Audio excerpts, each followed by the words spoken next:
Hello and welcome to the Guess EdTech Virtual Summit and this live panel discussion, How Blended Learning Can Foster Equity, brought to you by McGraw-Hill.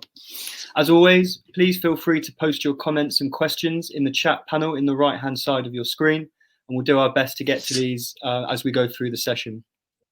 Please do connect with us on social media. Let us know the sessions and speakers that you're enjoying by following and tagging us at Guess Education on Twitter and using the hashtag GuessEdTech. It's a truly international panel today with speakers joining us from both the United States and South America. So on that note, I'll hand you over to Jaime, who will be moderating, and he will make the introductions. Over to you, Jaime. Thank you very much. Thank you, and good morning or good afternoon, depending on where you are in the world. For us, it's morning. My name is Jaime Palés. I'm co-founder and co-CEO of LINC, the Learning Innovation Catalyst. I have the privilege of being joined by Jason Green, co-founder and co-CEO of Learning Innovation Catalyst, or LINC, and international keynote speaker. So Jason is someone that has been taking the word of blended learning, personalized learning, and equity throughout the world. So I'm really looking forward to his intervention in the panel. And we also have the privilege of being joined by Sandra Noguera and Hendrick Suárez.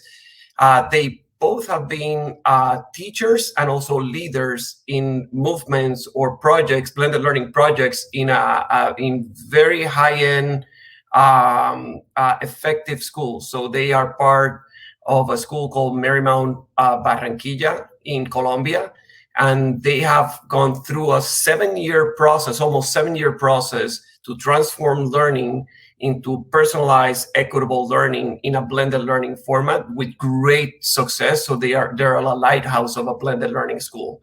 So thank you, panel, for joining us. And I'm gonna share my screen very quickly.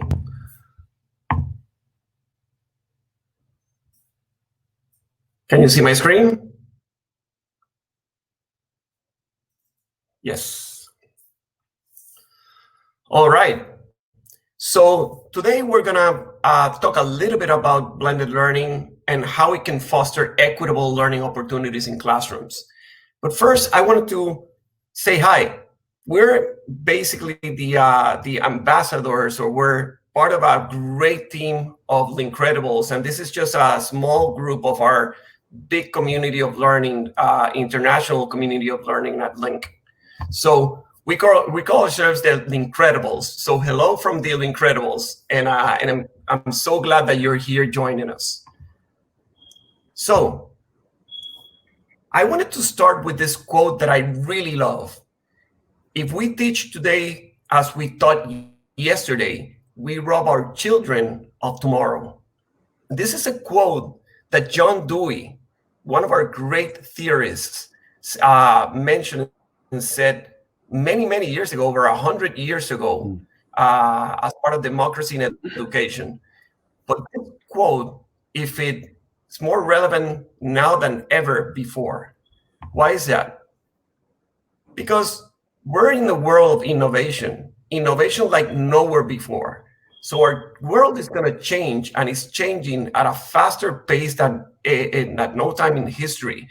Actually, we're calling this change the exponential change, which in 10 years, the world is changing the equivalent of 100 years in the 20th century. And AI and robotics are going to play a strong role, a very huge role in the economy, and also are going to present challenges and opportunities for our students in terms of the job opportunities. Research says that by 2035, 50% of jobs that exist right now will no longer exist in the future. So our kids are going to inherit the world where more than half of the jobs that are right now in the world will not exist. So we need to think different. And also globalization will play a great role in the competition that our kids are going to face in the future. So we're not going to no longer be competing with human beings that are right next to us, that live in our same cities. We're going to compete with human beings that are actually anywhere in the world, because the world with technology is shrinking. So one of our biggest challenges right now is seeing beyond what we have already seen. Is actually seeing at different possibilities in learning to prepare our students for that future. So this is what we're going to be discussing today. We're going to talk about blended learning and how blended learning is essential and a great vehicle to reach personalization in our classrooms, and how personalization leads to equitable learning opportunities. And we're going to discuss how pedagogical problem solving is the key for equity. So, blended learning, basically how we get that multimodal, student-centered approach to meet every student, will lead to student agency, voice, connection between student and teacher, which creates the environment for personalization, and how equity is cultural competency, increasing relevance, authenticity, and student empowerment in the classroom really leads to an experience that is really empowered by the student. So we're going to start with blended learning, and I'm going to toss it up to Jason to talk a little bit about blended learning. Good morning, all, and thank you so much, Jaime, for that incredible introduction and framing of a real challenge that is literally global at this point. The world is changing so fast. And like Jaime said, this idea of seeing beyond what we have already seen is actually the starting point for this incredible conversation. When I talk about blended learning, I actually talk about it from a story from my own life. What you're seeing right here on the screen is actually me at about 11 years old. I'm at a birthday party with my best friend who's there at the end of the table. I'm in blue. He's the one in the black and red. We're both about 11 years old. We're at his birthday. During this time in our lives, we were inseparable. We were so much alike. We loved to play basketball. We got in trouble together. We laughed in class together. We did all these different things together. Eventually, what ended up happening in his life and my life was directly dependent upon what happened in our classrooms. Let me explain how. The only difference between myself and my best friend at 11 years old was that I learned how to do something that we call doing school. Now, notice, when I say doing school, I don't mean that I was a great learner. What I learned was how to actually operate in a traditional classroom. Next slide. When we think about a traditional classroom, we actually think about the classroom where students are most of the time in rows. Teachers are at the front and center of the classroom. Most of the time is spent with students in passive learning environments. When I say that I learned how to do school, I learned how to do this classroom. I learned how to listen to the teacher enough to just give back what they wanted to hear. I learned how to be just quiet enough to not get in trouble by talking and whispering. Damon, on the other hand, never quite learned that. The traditional classroom didn't work for him. Remember, this doesn't mean that I was a great learner. It just means that I learned how to do school. Now, I want to unpack this for a minute because oftentimes when we talk about blended learning, people get really caught up in the technology and this new age stuff and all these tech tools. What they often forget, however, is, next slide, that blended learning actually is just leveraging technology to bring a more personalized learning experience to every student, meaning students have more control over their time, place, path, and their pace of their learning.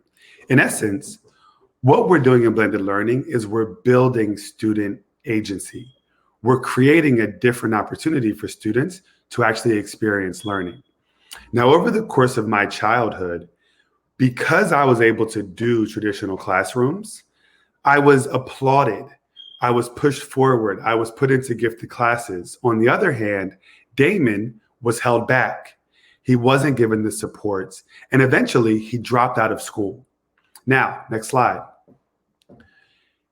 This story is so critical because what blended learning creates is new opportunities. Opportunities like whole group rotation, where a teacher may be able to work with groups of students in a way that creates more personalization. Next slide. It creates opportunities like station rotation, where you might have small groups of students working on different modes in a classroom: online station, a teacher station, an offline station. Next slide. We might even have opportunities for playlists, where students can choose different activities based on what's going to be best for them. Notice the increase in modes of instruction. Next slide. And even modes like flipped learning, where now we can actually bring the teacher from the front of the classroom to now have students learning content, maybe on their own time, watching videos, reading articles, and then coming back to the teacher or their other students to do intervention support. Notice, next slide, these are all different models of blended learning. And I mentioned earlier that oftentimes we think about blended learning about technology first. You can hit the button. What people often forget is, you can hit it again. What people often forget is when we do blended learning, something very special happens in classrooms.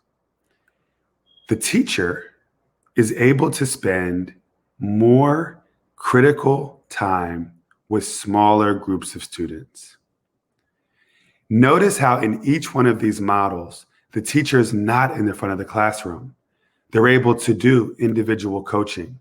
They're able to do small group teacher-led centers. They're able to do one-on-one intervention supports with students. This is actually the real value of blended models. Now, next slide. Essentially, the blended structure, it moves teachers from the front of the classroom, and it creates new possibilities for students who might not thrive in traditional classrooms.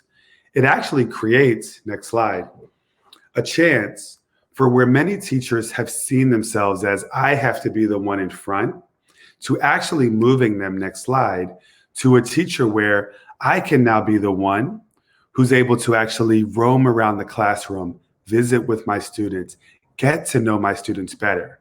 Now, I started this conversation, next slide, with a story about myself.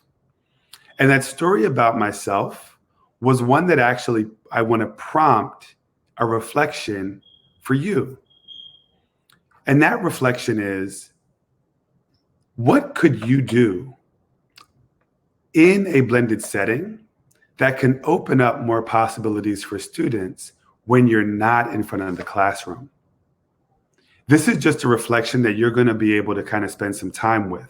And what's critical here for me, next slide, is this is now a picture from last summer. This was before the pandemic, 2 summers ago, actually.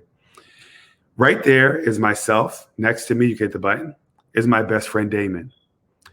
Damon is now a dean of a middle school.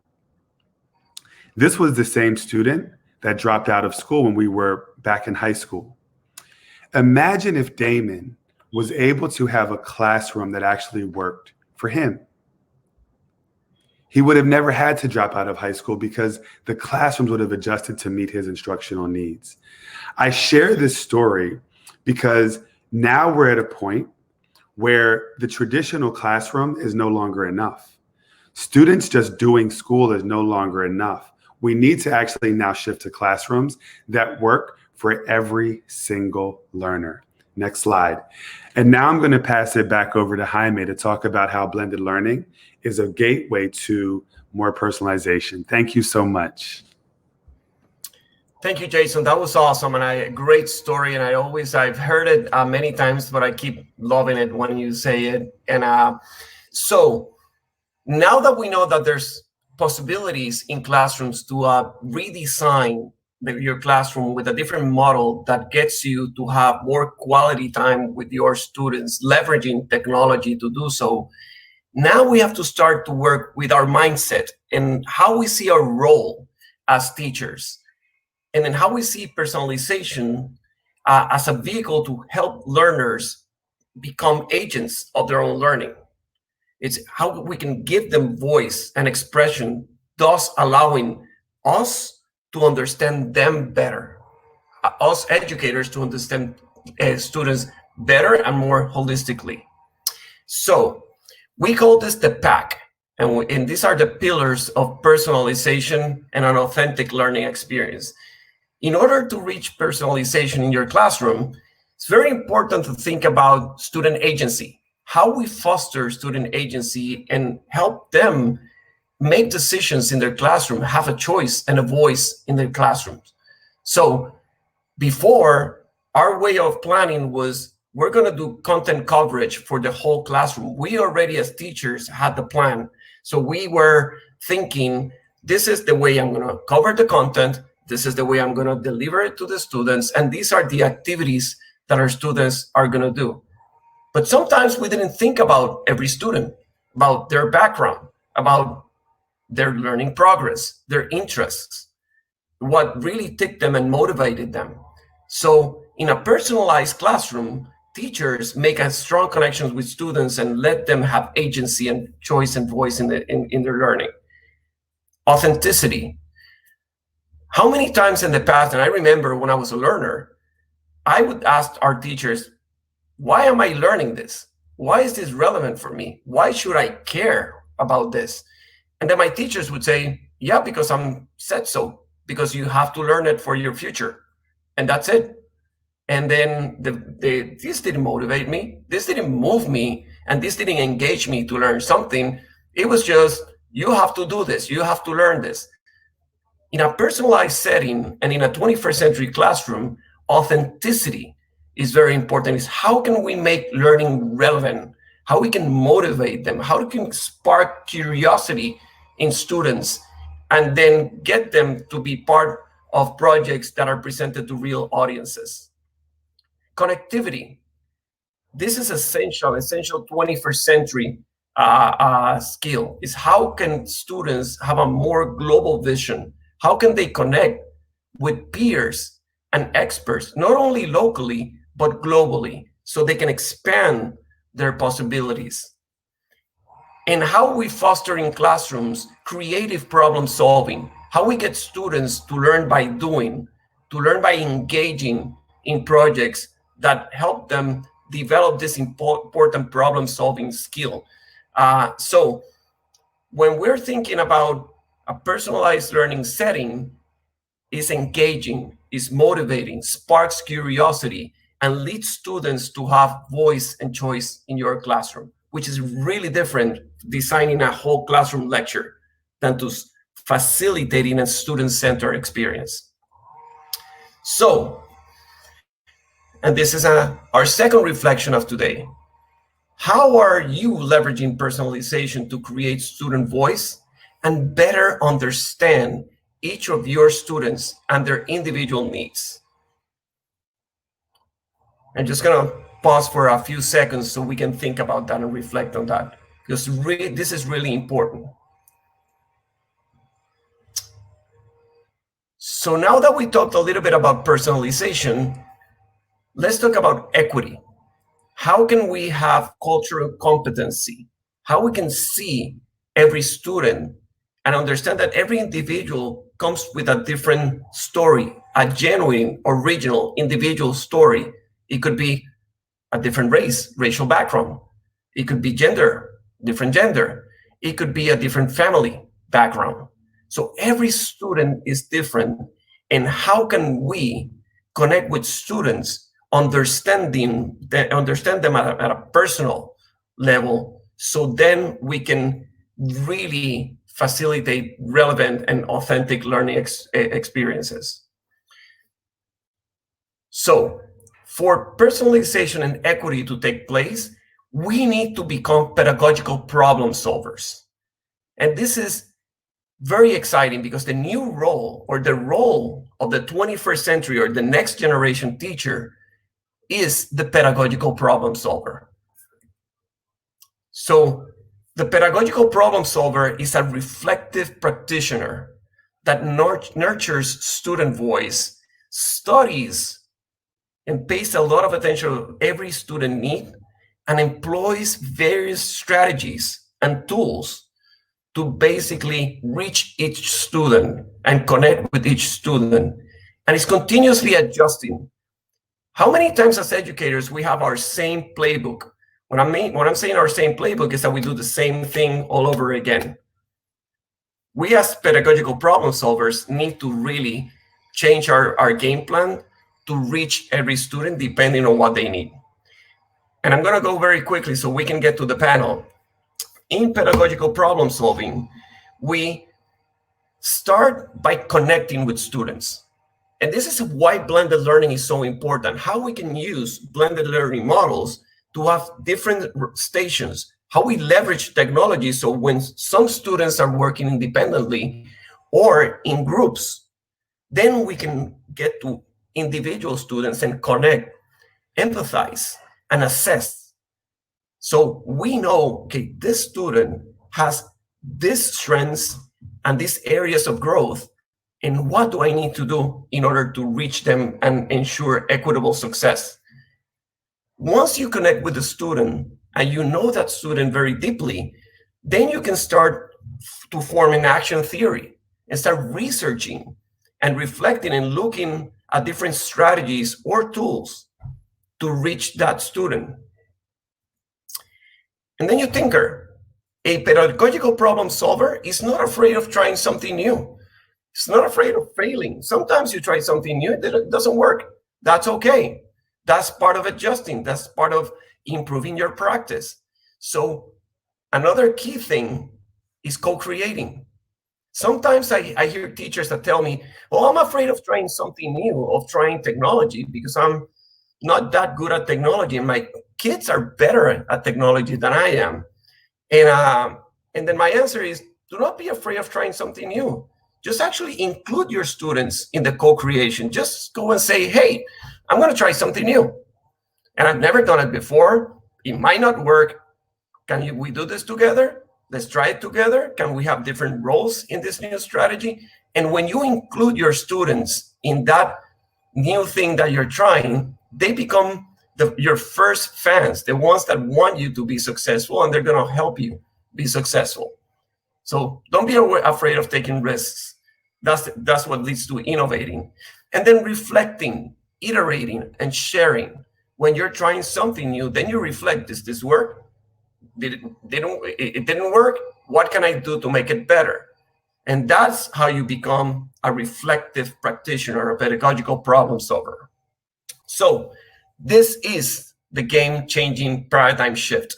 How can we go from being completely obsessed on content coverage, on today I have to cover this content and inform students, to go into pedagogical problem solving? And instead of informing students, we're transforming them. We're transforming their possibilities. So the reflection.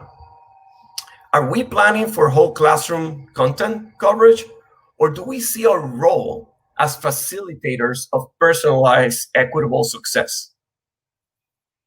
Every student matters.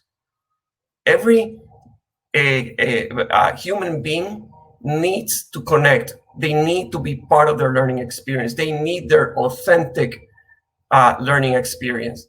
So let's work on this together. So we're going to go to our panel. And before we go to the panel, I wanted to show you how Hendrick and Sandra, I wanted to show them in action in their classroom. You can see it, Hendrick here, basically differentiating and personalizing learning using data. And this is me being the photographer. I think it was over a year ago. I was in his classroom, and this was him doing formative assessment and then going into really quality personalized learning with his students. And this is Sandra as well, doing the same thing, but with teachers as a coach. So I just wanted, before we started with the panel, I just wanted to see them in action. So the first question, and this goes to Hendrick, how has been your experience going from whole classroom content coverage to pedagogical problem solving? Well, thank you, Jaime, for having me, and thank you for the opportunity.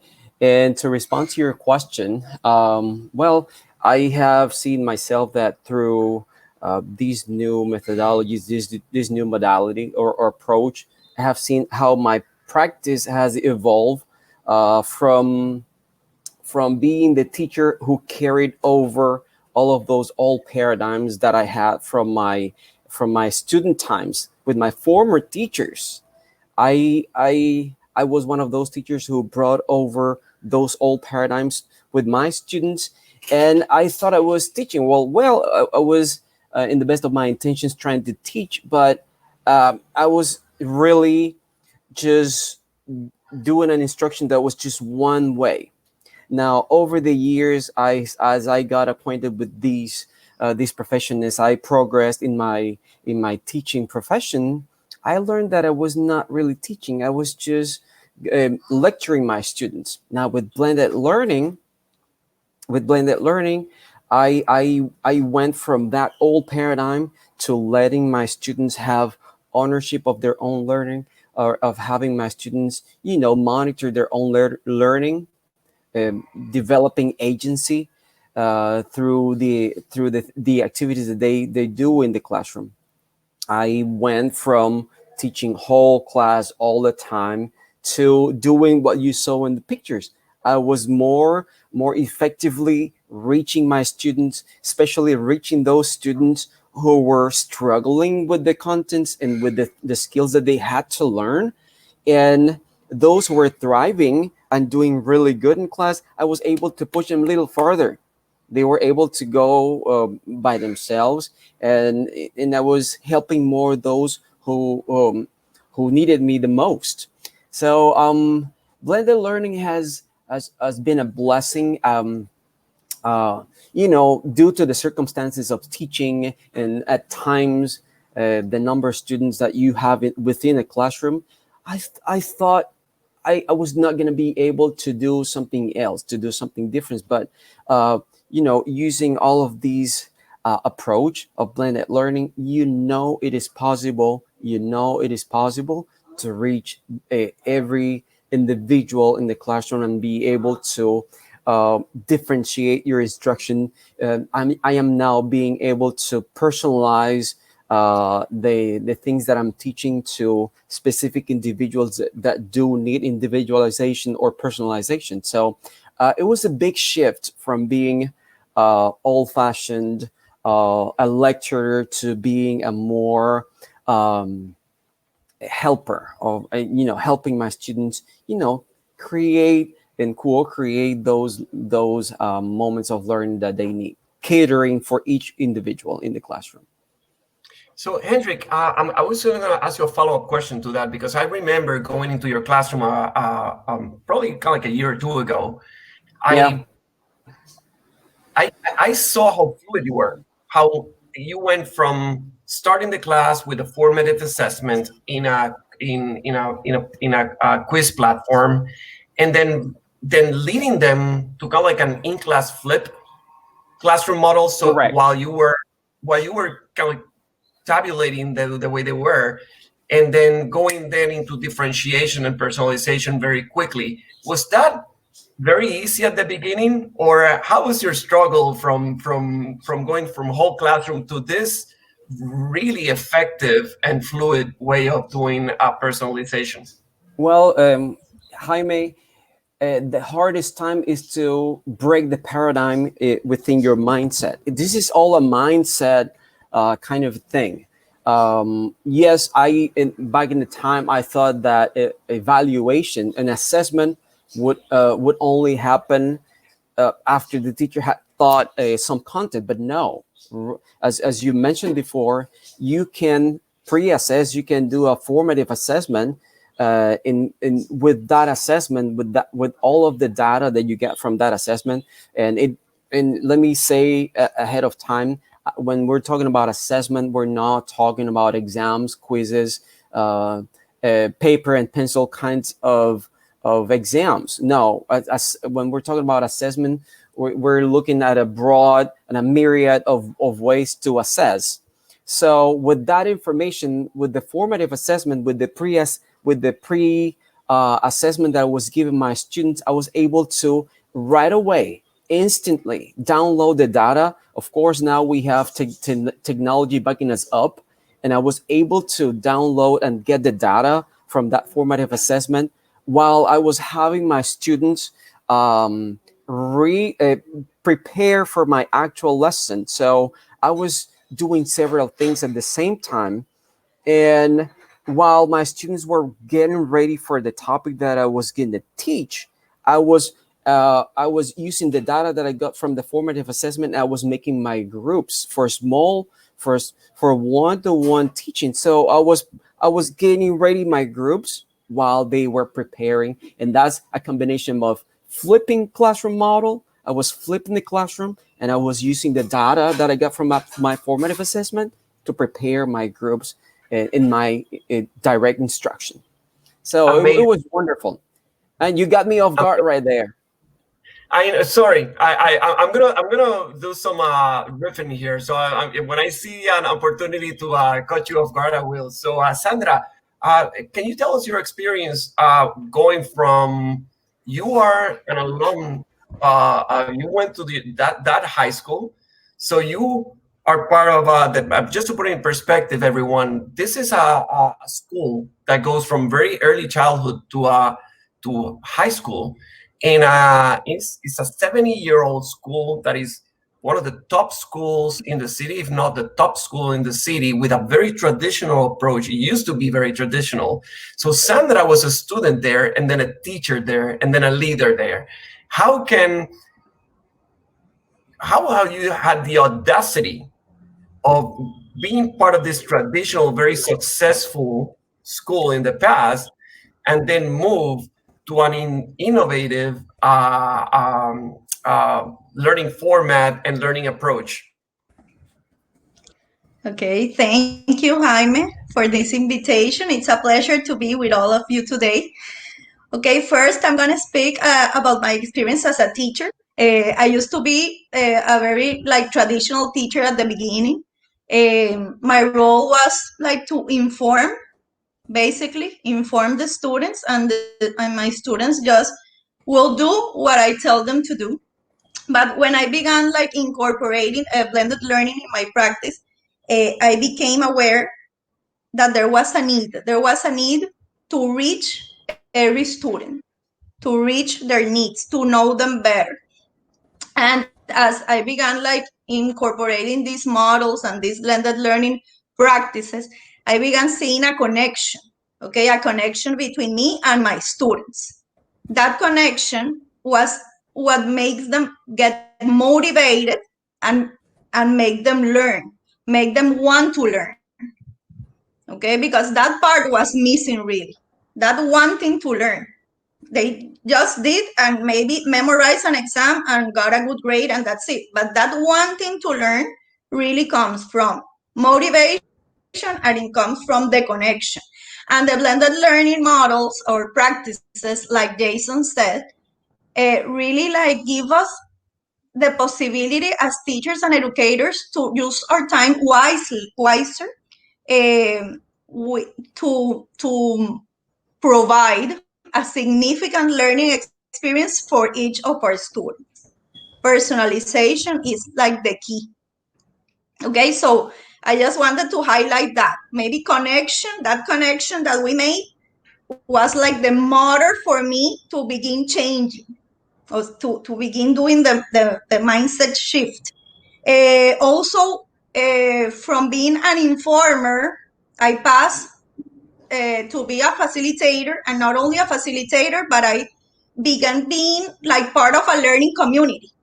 I began seeing myself as a learner, not just the student as a learner. And what was more positive is that my students began seeing me as a learner also.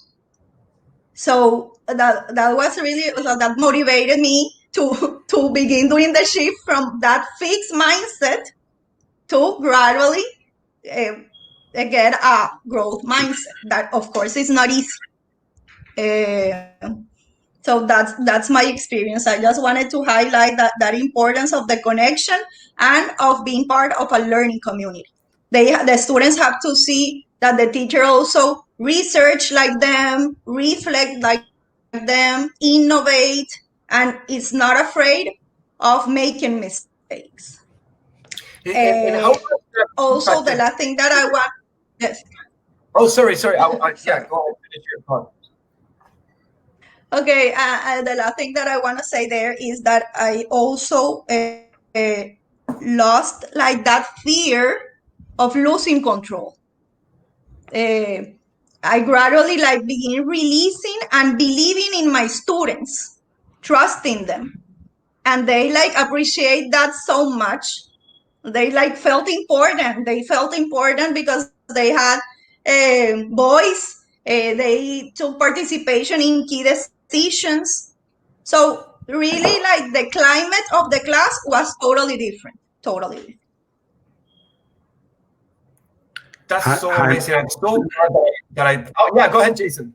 No, I was just going to share. When we have a moment, we have some really great questions coming in on the chat that I think will be awesome for us to talk about. So when we have a moment, Jaime, I want to bring up our questions.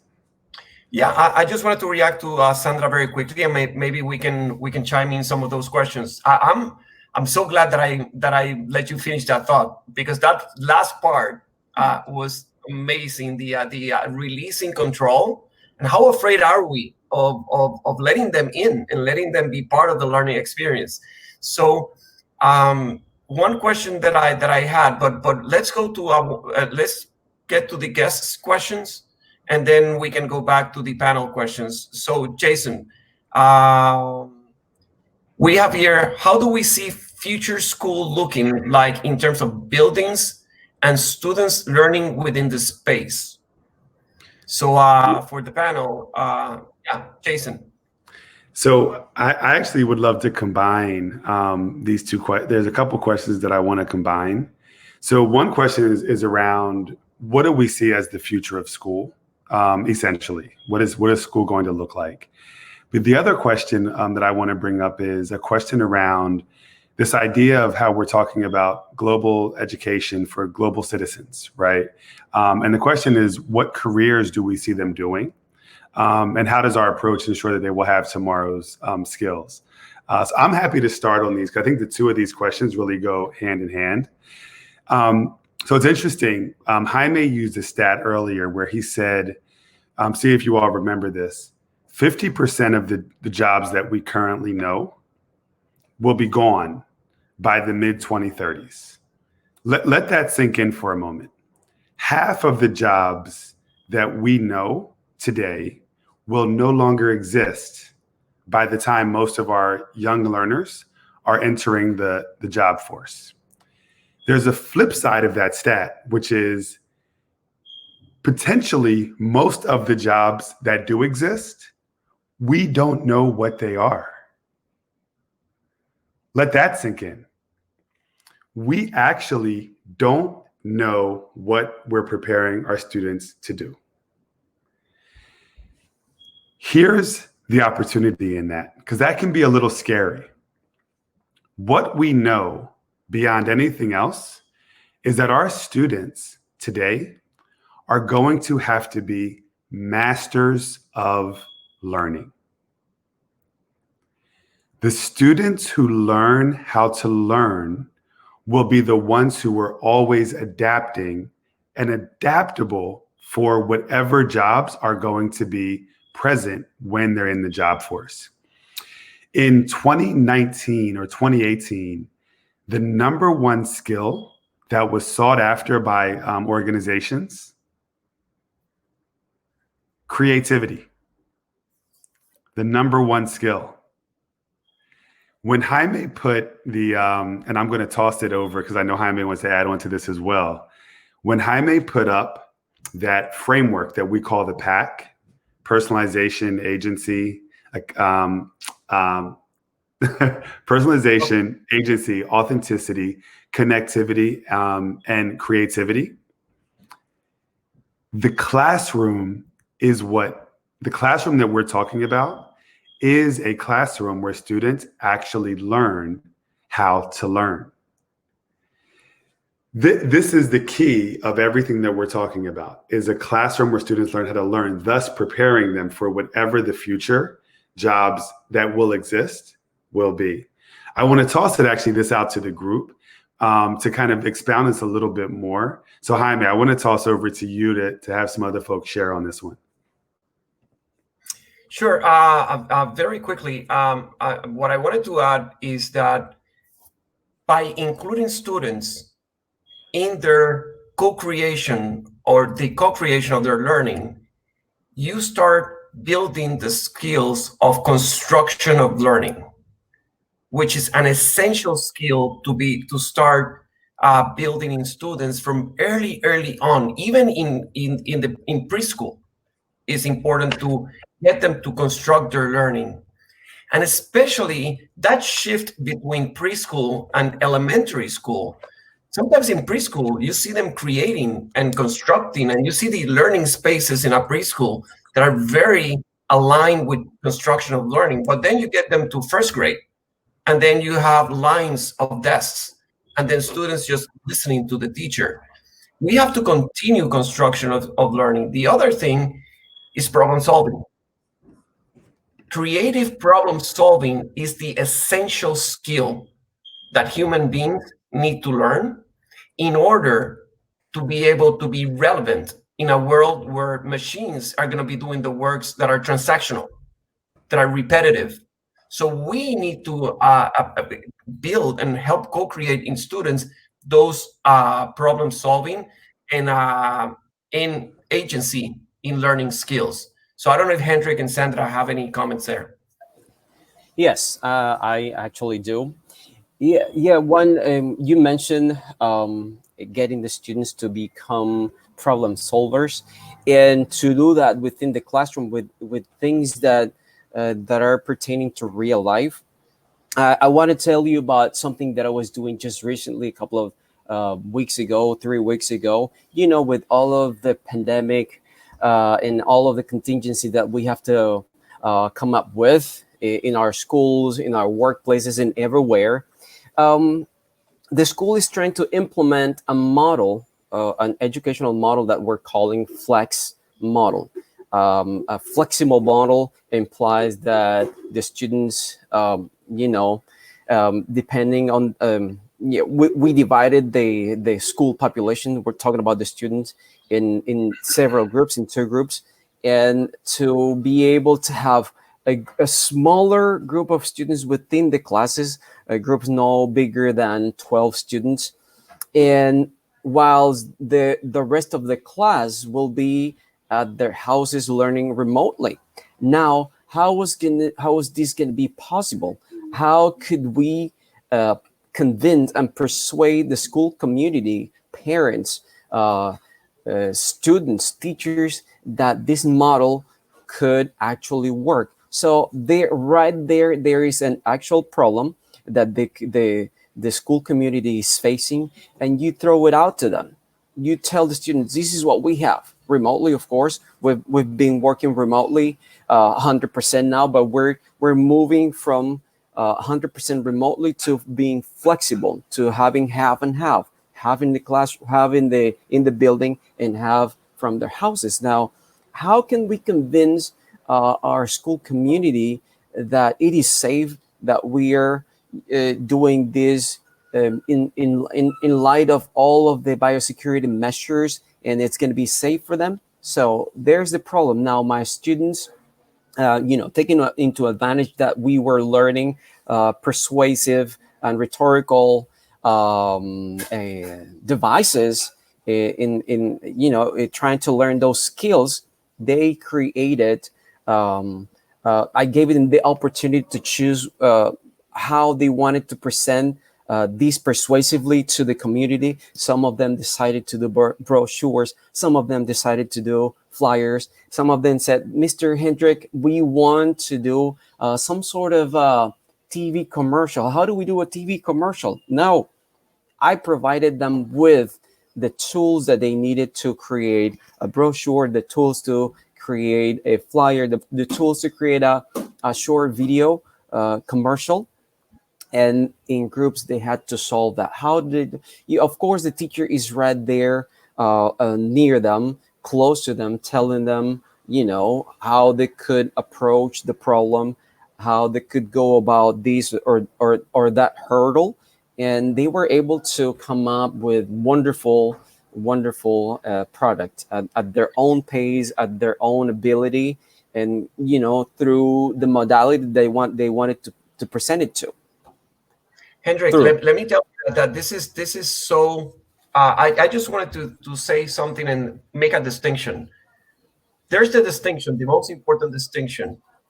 Are we teaching content and getting students to memorize the content so they can regurgitate that memory into a test that is measuring just content?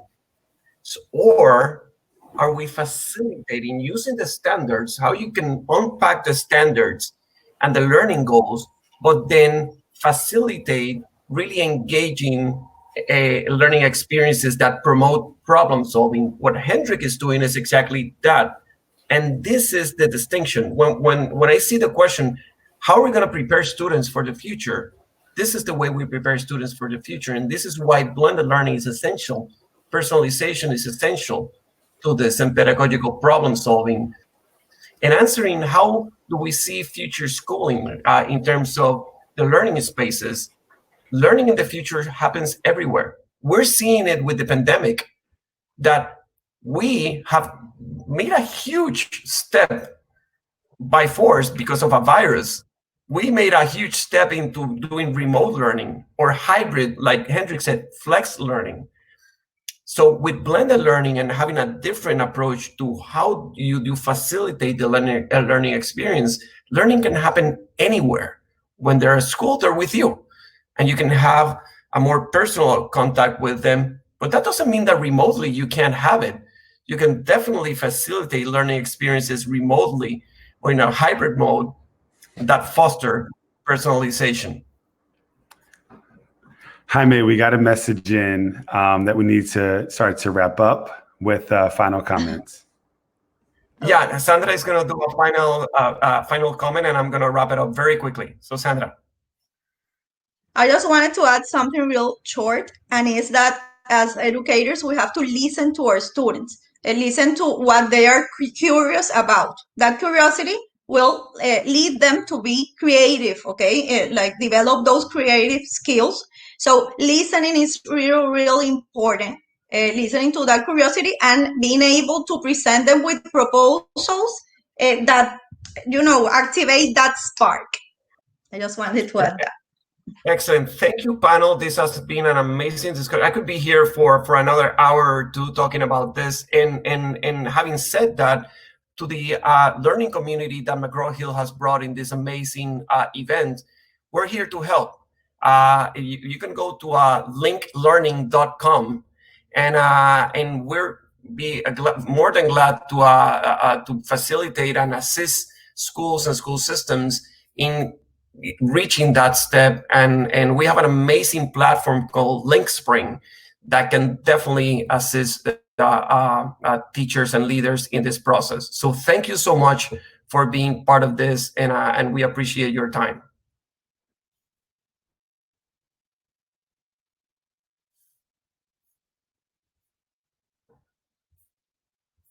Thank you, everyone. So with that, I toss it up to yep. Hi, everyone. Yeah, sorry. I'm really sorry to interrupt and bring that to an end there. Jaime, I'm sorry for mispronouncing your name in my introduction. Very sorry for that. No problem. Jason, no problem. Sandra, Jason, thank you all so much for providing us such great insight this morning. We really appreciate that. For our attendees, if you have any questions for the panel, you can direct them contact them directly in the platform. Alternatively, please do send us an email to marketing@guesteducation.com, and we can pass these on for you. Our next live stream session is Google for Education Vision, beginning in 15 minutes at 5:45 p.m. UAE time. Thank you all very much for tuning in. Bye-bye. Thank you so much.